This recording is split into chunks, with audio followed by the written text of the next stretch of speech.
오늘은 여러분들과 고난주간을 앞두고 예수님이 십자가의 고난을 앞두고 있었던 그런 사건들 좀 더듬어 보려고 합니다. 예수님의 마침이 얼마 남지 않은 것처럼 인류의 종말과 심판에 대한 예언도 주님의 눈에 볼 때는 당연한 것이었습니다. 주님은 마태복음 24장, 25장에 종말에 관한 예언과 심판을 쭉 제자들에게 말씀하셨습니다. 성전의 멸망을 예언하셨고 종말에 관해 예언하셨습니다. 25장에서는 10처녀의 비유를 통해 등과 기름을 예비한 깨어있는 5처녀가 될 것을 말씀하시기도 하셨습니다. 달란트 비유, 무익한 종의 비유, 양과 염소의 비유 등을 말씀하셨습니다.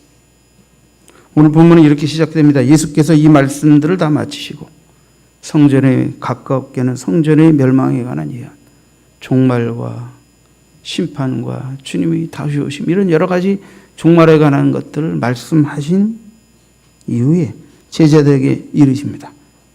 26장 2절에 너희가 아는 바와 같이 이틀이 지나면 유월절이라. 이틀이 지나면 유월절. 이날 주님은 유월절 어린 양으로 십자가의 순환을 당하게 되실 텐데 뭐라고 말씀하십니까? 인자가 십자가에 못 박히기 위하여 팔리리라 하시더라. 여러분, 예수님은 자신이 십자가에 순환 당하기 위하여 팔릴 것이라는 것입니다. 수많은 기적을 행하셨던 주님. 그러나 자신의 죽음 앞에서 자신을 구원하시지 않았던 주님. 수많은 영혼들이 질병을 고치시고 죽음을 물리치시고 사단의 흉악의 결박을 풀어주셨던 주님이 자신에게 닥친 죽음에 대하여 스스로 자기를 구원하지 않으시는 그 길을 선택하시며 자기의 십자가의 죽음을 향한 길에 있어서 너희 중 한 사람이 나를 팔 것이라는 것을 의미심장하게 말씀하셨습니다.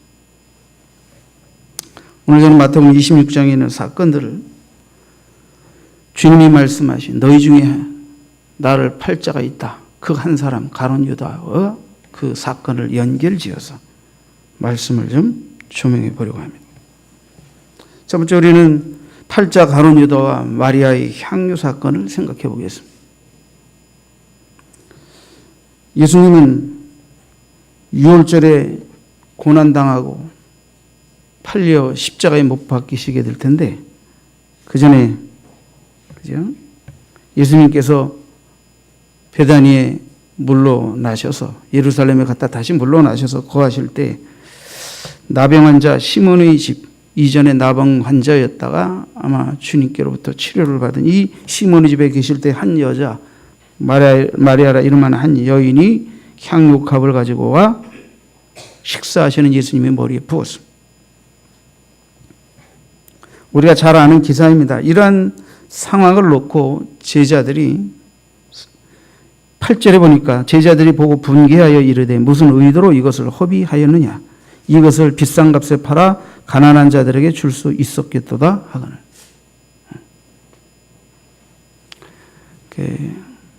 옛날이나 지금이나 여자들하고 남자들이 하는 짓이 좀 틀려요. 그죠?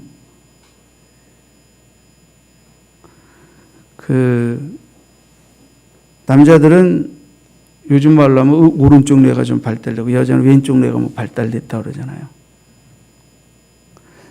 여자들은 감성 지수가 높아요. 근데 남자들은 이 이성과 판단력이 더 발달돼 있어요.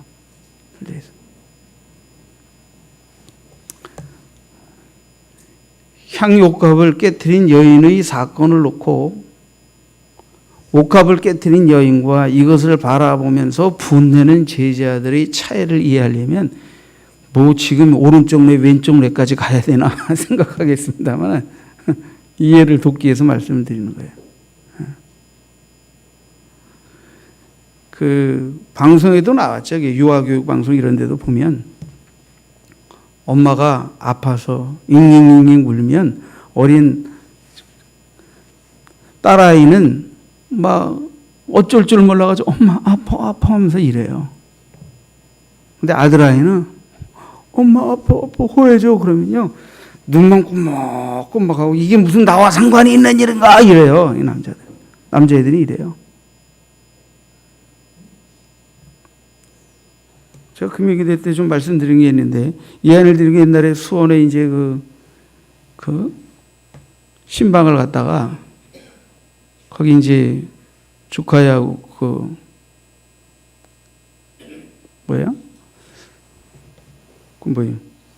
밥을 먹으러 갔어요. 불갈비집에. 근데 거기 이제 어린이 놀이터가 있었어요. 아이들 게임기가 있고 불갈비집 안쪽에. 어린 예안이가 거기 이제 형 누나들 노는 데 가가지고 끼웃끼웃거리다가 형들이 이제 오락기 하는데 뺑뺑뺑뺑뺑뺑뺑 하잖아요. 그리고 또 거기 누나들 언니들도 뺑뺑뺑뺑뺑뺑 해요. 거기 가가지고 이제 아는 척하면서 한 마음에 드는 누나가 있었나 봐요. 그 누나의 머리핀을 자꾸 잡아서 떨어뜨렸어요. 그냥 걔가 힐끗 쳐다봐들 때 씩 웃어요. 나는 또 열심히 머리핀 주워다 걔 꽂아주면 예안이는 그거 잡아 당겨서 던지고 어떨 때 머리를 또 톡 건드리기도 하고 오락기 하는 거 지가 또 잡아서 자기도 해보겠다고 이러고 그래도 여자애가 삥긋삥긋 웃으면서 이렇게 해요. 조금 이따 이제 헝아들 있는 데로 갔어요. 헝아들 오락 뿅뿅뿅뿅 하는데 얘가 또 이렇게 자기 오락기 잡아본다고 이렇게 하고 머리를 건드렸어요. 그랬더니 뒤도 안 돌아보고 그 아이가 옆구리로 그냥 예언이 옆구리를 팔꿈치를 그대로 가격해가지고 나동거라져 버렸어요. 아주 뭐 예측할 수 없는 상황에서 내가 깜짝 놀라가 이제 돌밖에 안 된 애를 갖다가 그냥 갖다가 그래서 예언아 여긴 갈 곳이 못 된다. 이게 남자들하고 여자들 차이예요.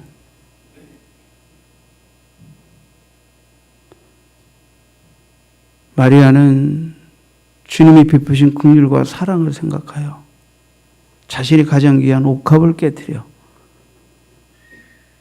문둥이였던 시몬의 집에서 식사하실 때 가장 귀한 사랑을 고백드렸어요. 가장 귀한 사랑을 고백드렸어요. 이게 얼마짜리다 이걸 논하지 않고 내게 있는 것 중에 가장 귀한 것으로 나의 가장 귀한 사랑을 예수님께 그냥 고백드리는 것으로 좋겠어요. 근데 제자들은 아니 이게 얼마짜리인데 이거 얼마짜리인데 이걸 팔면 가난한 자들을 몇 사람이나 도울 텐데 그래서 계산부터 했어요. 계산부터 계산이 들어갔다고.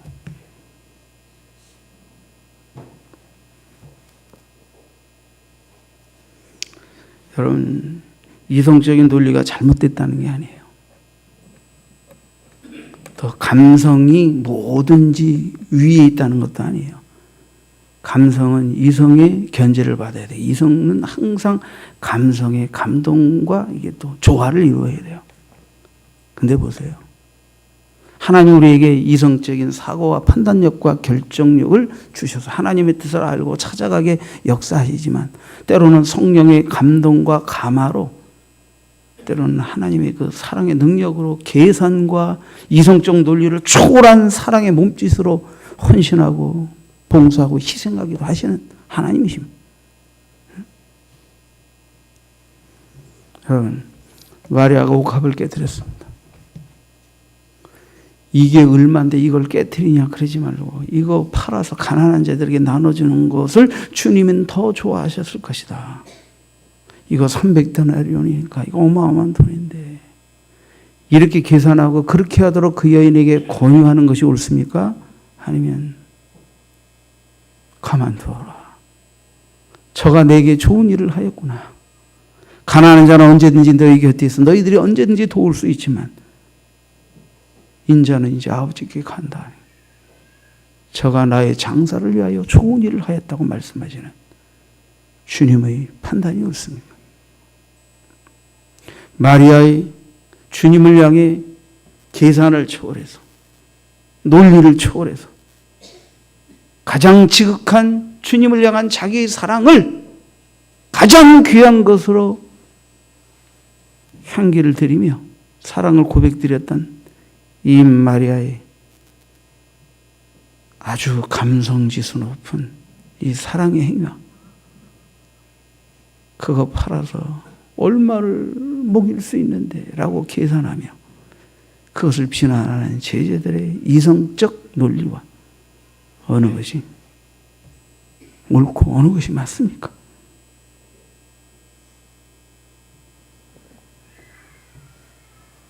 여러분, 때로는 이렇게 우리 이성이, 우리 계산이, 우리 상식이 때로는 하나님의 마음을, 하나님께 영광 돌리는 마음을 방해할 수 있습니다. 방해할 수 있습니다.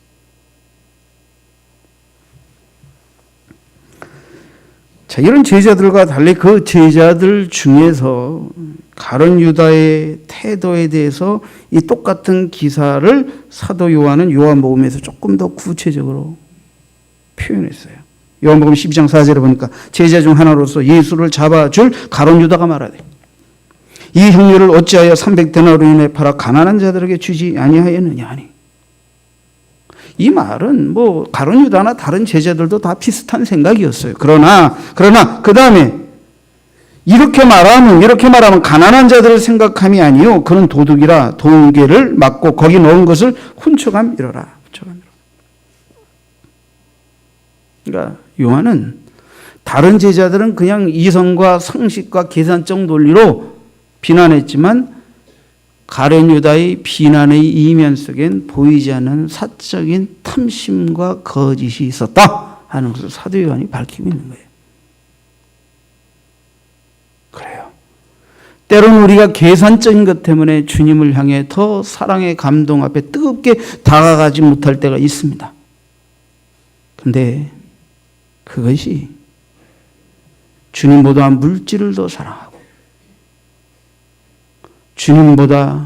주님이 내게 이루신 사랑에 대해 은혜하며 고마워하며 영광 돌리는 마음보다 내가 갖고 있는 작은 것에 대해서 더 집착하고 애착하는 것이 귀중하다고 생각하여 그런 사랑의 몸짓으로 다가가지 못하게 만드는 것이라면 우리가 깊이 우리 자신의 행동을 살펴봐야 합니다.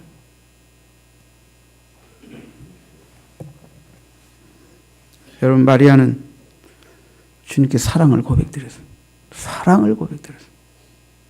눈물로, 그리고 옥합으로, 온 겸손한 몸짓으로 예수님께 사랑을 고백드렸어요.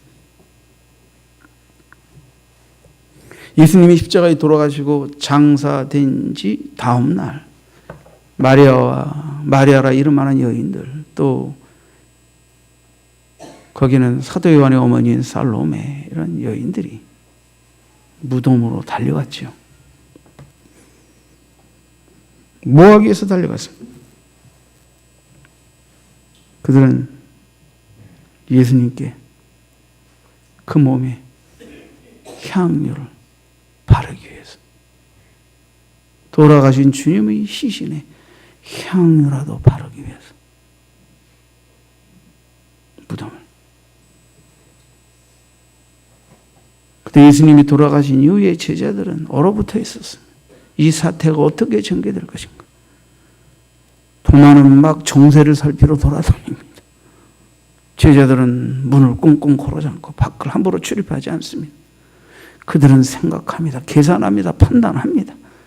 여인들은 주님이 돌아가셨는데 그 시실에 향유도 하나 붓지 못했다고 울며 그 이튿날 무덤을 향합니다. 여인들은 돌아가신 예수님께 사랑을 고백드리고 어떻게 하든지 사랑하는 일에 관심이 많았는데, 제자들은 이 사태가 어떻게 될 것이냐 판단하고 생각하는 데 관심이 많았어요. 이젠 스승도 돌아가셨는데 우리는 어떻게 되는 거냐.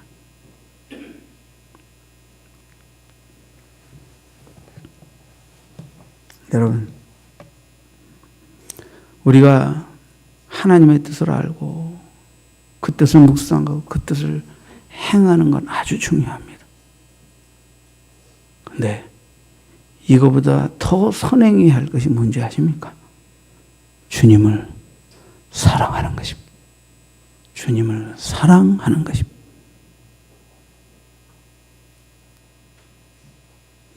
여러분, 결혼해서 어떻게 돈을 벌고 어떻게 돈을 모아서 집을 언제 사고 또 1년에 한 번씩 해외여행도 가고 휴가도 가고 결혼 10주년에 20주년에 30주년에는 어떻게 하고 이런 거 계획 세우는 거 아름다운 일입니다. 나쁜 거 아닙니다.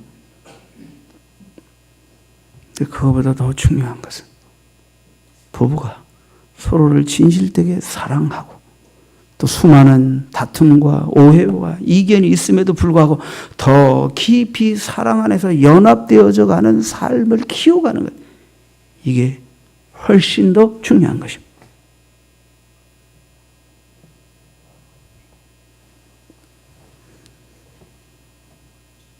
한 번만 따라합시다. 주님을 위한 일보다 주님을 사랑하는 것이 더 중요하다. 오늘날 남자들이 평생의 삶을 살면서 얼마나 먹고 살고 일하느라고 힘드십니까? 그래 이거 몰라준다고 마누라도 그냥 불평하고 온갖 스트레스를 받으며 오면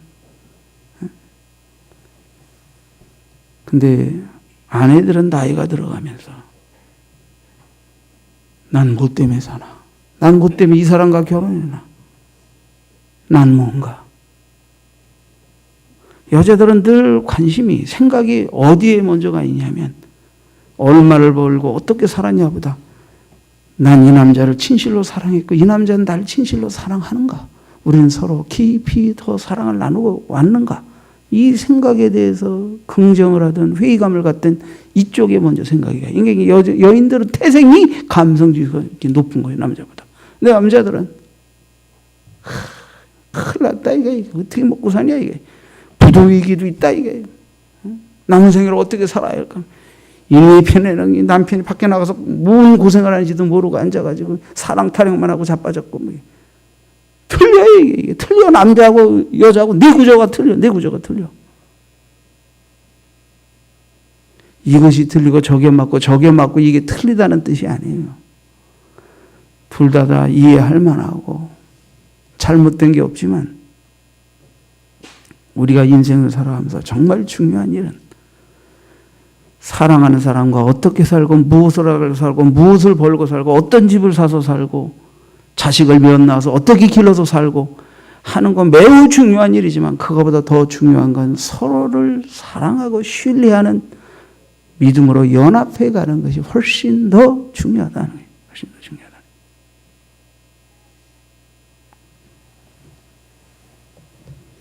제자들은 향유를 부은 사건을 놓고 이성적으로 판단하고 계산했지만 아예 수치 가룟 유다는 그런 계산과 판단 이면에 자기의 거짓과 위선과 탐심을 아예 감추고 있었어요.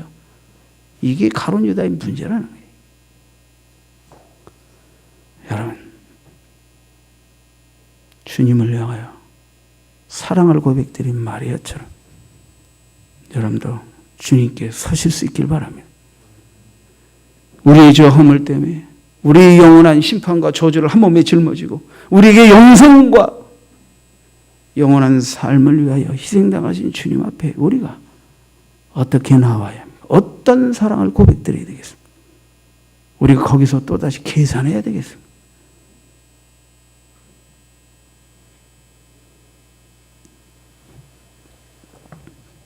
두 번째, 가룟 유다는 은 30의 스승을 팔아넘겼습니다. 제사장을 찾아가 스승을 넘기겠다고 은 30을 받습니다. 이 은 30이라고 하는 것은 구약시대에 뭐 예를 들면 소가 남종이나 여종을 이렇게 쳐서 죽였다. 그럴 때 보상받는 값이 은 30이에요. 그러니까 구약시대에 노예 한 사람 값으로 보상할 때 쳐서 받는 가치가 은 30세겔인데 예수님이 바로 그 은 30에 팔리셨다는 거예요. 은 30에. 하나님이 인간이 되어 이 땅에 오신 그분이 인간을 섬기고 인간의 죄짐과 허물을 위하여 십자가에 돌아가실 그 주님이 그의 사랑하는 제자 가운데 한 사람 배반자 가룟 유다에 의하여 이 세상에 가장 값싼 노예 한 사람의 가치에 팔리셨다는 거예요.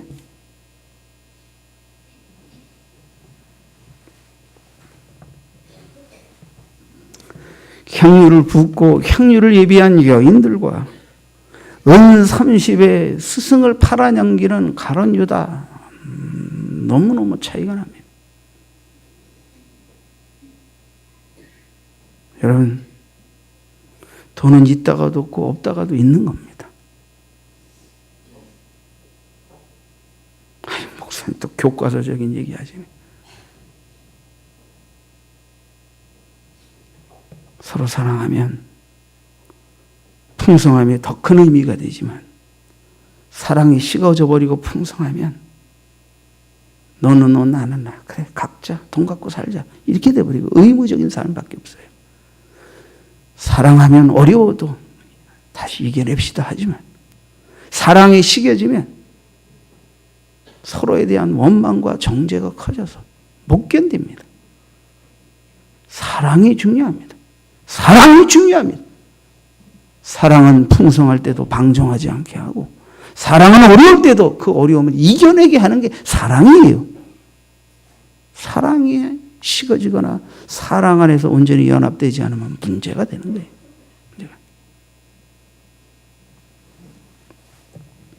스승을 은30에 팔아넘긴 가룟 유다. 구약시대에 하찮은 노예 하나를 팔아 값을 지불하는 그 가격에 스승을 넘겨버렸습니다. 만왕의 왕이신 예수님이 고작 은 30에 팔아 넘겨지셨다는 게 얼마나 슬프고 비참한 사실. 그러나 이 놀라운 사실은 성경에 쓰인 대로 그분에 대한 예언대로 작정된 하나님의 뜻대로 이루어진 일이라고 성경은 밝히고 있습니다. 스가랴서 11장 12, 13절에 보면 내가 그들에게 이르되 너희가 좋게 여기거든 내 품삯을 내게 주고 그렇지 아니하거든 그만두라. 그들이 곧 은 30개를 달아서 내 품삯을 삼은지라. 여호와께서 내게 이르시되 그들이 나를 헤아린 바 그 싹을 토기장에게 던지라 하시기로 내가 곧 그 은 30개를 여호와의 전에서 토기장에게 던지고 메시아가 하나님이 보낸 구세주가 어떻게 싹을 정하고 팔리우는가에 대하여 예언한 구절을 여러분들이 제가 읽어드린 것입니다. 은 30에 값을 정하여 팔리울 것이라는 거예요.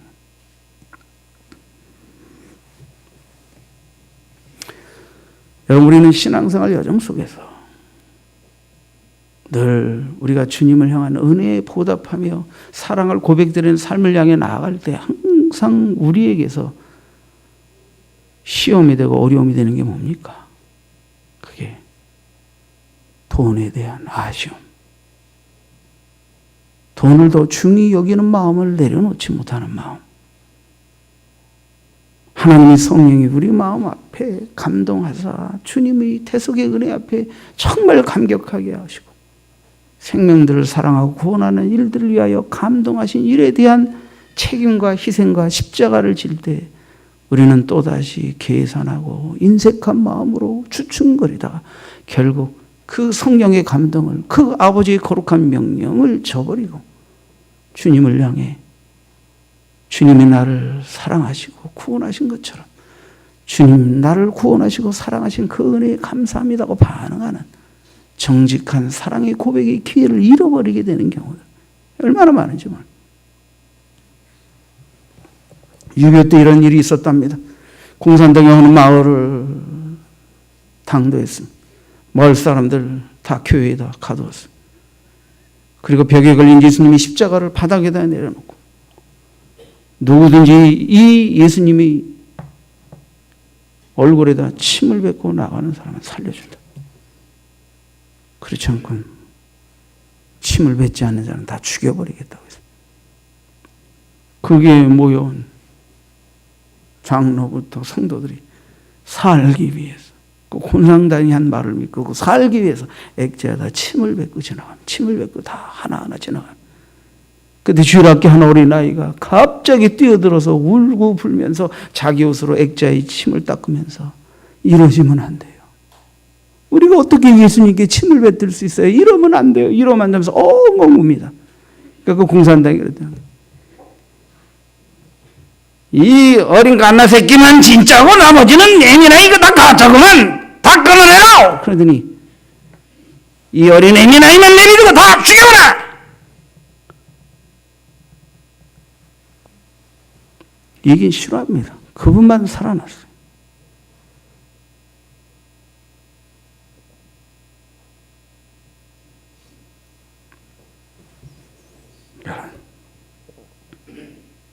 사랑을 진실되게 고백드린다는 건 정말 아름답고 귀한 일이지만 이것을 방해하는 많은 시험들이 있다는 것을 여러분들 아셔야 합니다.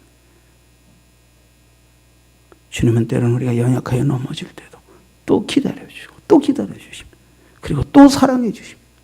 그리고 진실된 내가 내게 베푼 사랑을 알고 깨닫고 진정한 사랑의 고백과 믿음으로 내게 나올 때까지 참아주시고 기다려주십니다.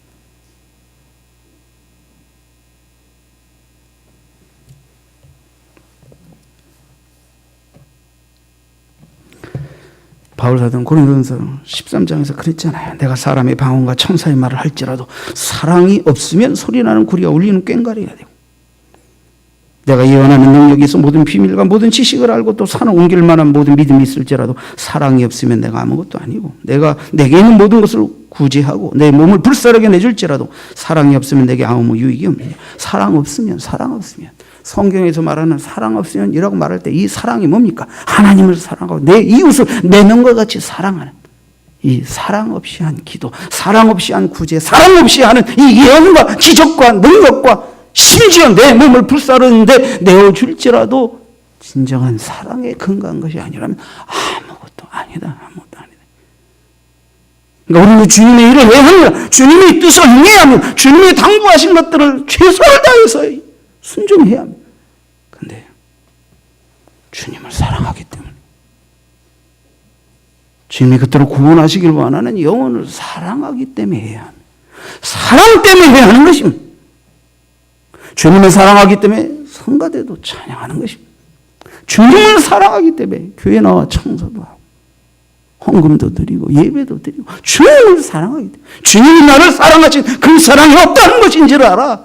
나도 그 주님께 일평생 변치 않는 정절의 사랑을 드리기 위하여 매주일 이런저런 바쁜 일이 많지만 하나님 앞에 먼저 나와 예배하는 일보다 더 귀한 일이 없다고 생각하여 나오는 주님을 향한 가장 가치감 있는 사랑의 고백을 드리기 위해 오늘도 여러분들이 이 자리에 나와 예배 드리는 줄 믿습니다.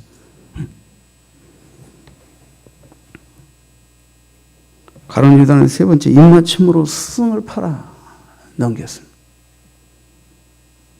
입맞춤이라는 것은 그 전통적으로 유대인들이 서로를 향한 인사법인데 상대방에 대한 사랑과 존경을 표시하는 행위입니다. 유다는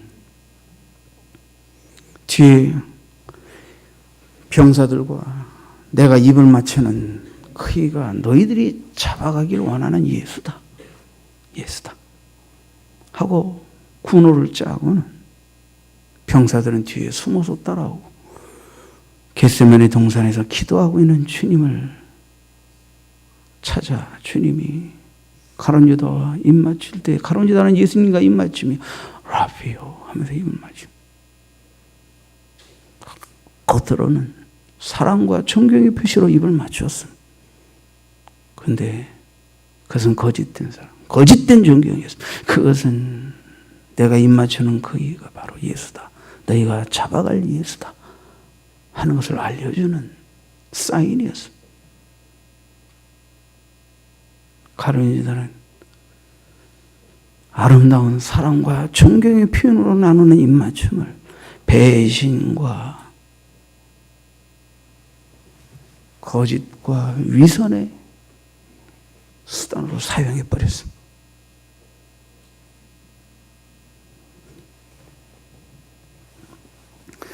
주님은 너희 중 한 사람이 나를 팔리라 하셨고 가룟 유다가 자신을 팔 것을 아셨습니다. 주님은 우리의 모든 마음과 행동을 감찰하시는 분이십니다. 마태복음 26장 24절에 인자는 자기에게 대하여 기록된 대로 가거니와 인자를 파는 그 사람에게는 화가 있으리로다. 그 사람은 차라리 태어나지 아니하였으면 제게 좋을 뻔하여도다. 이렇게 말씀하셨습니다. 사실 예수님은 자신을 향한 죽음이 점점 다가오고 있는 것을 느끼셨어요. 이제 십자가의 순환의 걸음이 점점 다가오는 것을 느끼셨어요. 주님은 마지막 만찬과 발 씻음을 하시고 이제 제자들과 겟세마네를 찾으셨어요. 얼마 남지 않는 제자들과의 이별 그리고 죽음, 십자가의 순환을 앞에 두고 주님이 마지막으로 제자들과 찾으신 곳은 겟세마네였습니다.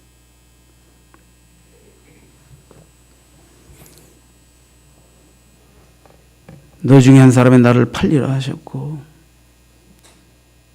목자를 치리니 양떼들이 흩어질 것이라고 말씀하시면서 너희가 다 나를 버릴 것이라고 말씀하시니까 베드로는 말합니다. 장담하면 말합니다. 다른 사람은 나 버릴지라도 저는 끝까지 주님을 쫓을 것입니다. 어떤 죽는데라도 쫓을 것입니다. 내가 3번 나를 부인할 것이라 하셨습니다. 주님은 다 하셨습니다. 가룟 유다가 배반할 것도 하셨고 시험에 빠져 주님을 3번이나 부인하는 잘못을 범할 베드로의 연약함도 하셨습니다. 두려워 도망가는 제자들의 모습도 다 하셨습니다. 그럼에도 불구하고 그 제자들을 데리고 겟세마네를 찾으셨습니다. 주님은 이 겟세마네의 기도를 통하여 적어도 제자들에게 그들이 비록 시험에 빠지고 부인하고 저주하고 맹세하며 넘어지기도 했지만 돌이킨 후에 그들이 어떤 자가 되도록 하기에 주님은 겟세마네를 찾으셨을까요? 위기일 때 기도하라는 것입니다.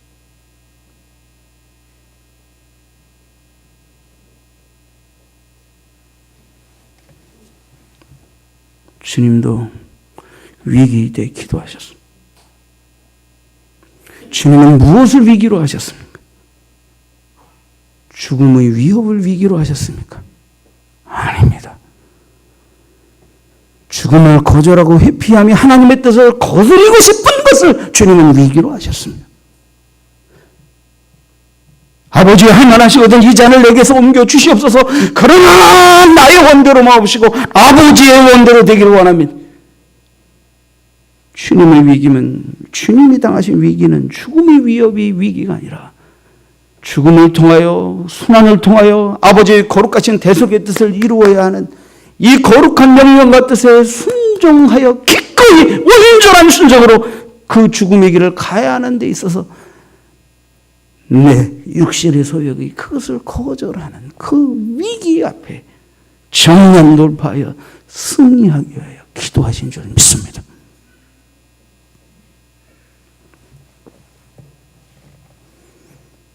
겟세마네 동산은 시험에 들지 않도록 깨어 기도하라는 그것을 제자들에게 가르치시. 베드로와 야고보와 요한이 더 가까이 주님 곁에서 기도하고 날 위하여 기도하라. 내가 고민하여 죽게 되었으니 기도하라. 깨어 기도하라. 시험에 들지 않도록 깨어 기도하라. 1시 동안도 기도할 수 없는 피곤해서 여러분 새벽 사람은 11시 되면 자야 돼. 11시에서 2시 사이가 깊은 잠을 자야 몸의 회복에 좋대잖아요. 이 겟세마네 기도는 그렇죠. 적어도 11시, 12시, 1시 이 가장 깊이 잠들고 피곤한 시간에 제자들은 다 졸았어요. 주님이 지금 십자가를 향하여 죽음을 향하여 가고 계신 것을 듣고도 그때가 지금인 것을 인지하지 못했어요.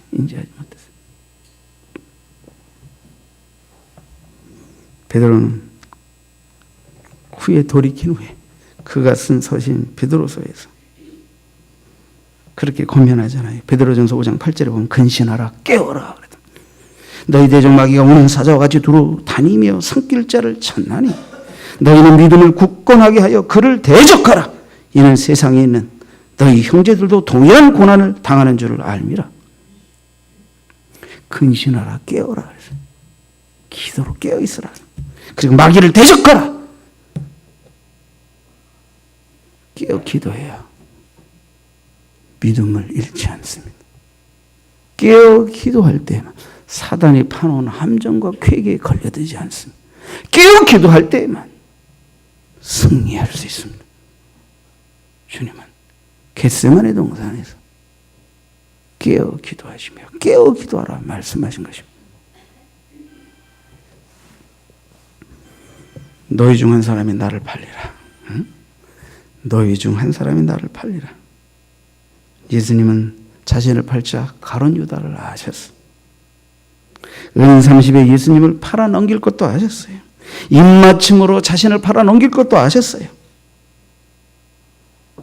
여러분, 이와 달리 순환당하시는 예수님 앞에 그것을 알고 사랑을 드린 것인지 잘은 모르겠지만 주님은 마리아의 옥합을 깨뜨린 것을 자신의 장사를 기념한 것이라고 받아주셨어요. 죽음 앞에서 마지막으로 제자 가운데 한 여인 마리아에게서 받은 최고의 사랑의 선물 옥합의 향기로 예수님은 흠량하셨어요.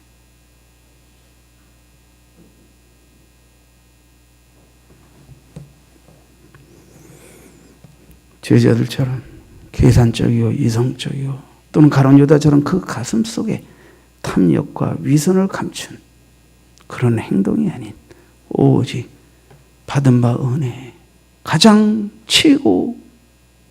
최선의 마음으로 감사드리고자 한 마리아의 사랑, 주님을 향한 이 사랑의 고백, 마리아는 이것을 주님께 드렸습니다. 우리도 마리아처럼 예수님을 끝까지 따른 여인들처럼 예수님을 향해 순수 사랑의 열정을 드려야겠습니다. 어떤 시험과 어려움이 닥쳐와도 깨어 기도하십시오. 주님은 때로는 겪을 만큼 시험을 겪게 하실지도 모릅니다. 어떨 때는 시험을 막아주실지도 모릅니다. 중요한 것은 그 시험으로 인하여 우리가 믿음을 잃지 않게 된다는 것입니다. 그 시험으로 인하여 우리는 사단의 함정에 빠지지 않게 된다는 것입니다. 우리는 그 시험을 인하여 결코 패배하지 않게 된다는 것입니다. 어떻게 할 때? 깨어 기도할 때, 깨어 기도할 때. 주님이 죽음의 잔을 앞에 놓고 겟세마네를 찾으신 것처럼 사도 베드로께서도 넘어진 후에 돌이키고 난 다음에 깨어라, 깨어 기도하라. 우는 사자가 두루 삼킬 자를 찾고 있는데 깨어 기도하면서 마귀를 대적하라. 그리하면 이길 수 있다는 것을 경계하지 않았습니다. 사랑하는 성도 여러분, 기도는 어떤 시험에도 굴복하지 않고 믿음을 지키게 합니다. 기도하면 마귀 올무에 절대로 빠지지 않습니다. 기도하는 건 반드시 승리합니다. 주님은 겟세마네 기도를 통해 우리에게 이걸 가르쳐 주시길 원하셨던 거죠. 저는 여러분들에게 예수님이 마지막 고난의 잔을 마시기 전전날 있었던 사건들, 가룟 유다의 어리석은 행동과 연결지어 말씀을 드렸습니다. 우리 예수님께 순수 정절의 사랑을 고백드립시다. 그리고 우리 관계 속에 있어진 사랑의 상처들을 주님의 십자가의 사랑의 능력으로 치유해내십시다. 받을 사랑, 받지 못한 사랑을 인한 상처보다 실천하고 먼저 다가가지 못했던 사랑의 미흡함을 회개하며 우리 관계를 회복해 가십시다. 깨어 기도합시다. 위기일 때 기도하지 않으면 눈에 보이는 위기보다 더 무서운 영적 위기가 다가올 수 있습니다. 기도하는 자는 이겨냅니다. 기도하는 자는 사탄의 몸에 빠지지 않습니다. 기도하는 자는 반드시 승리하며 깨어 기도하여 베드로 사도가 우리에게 당부한 것처럼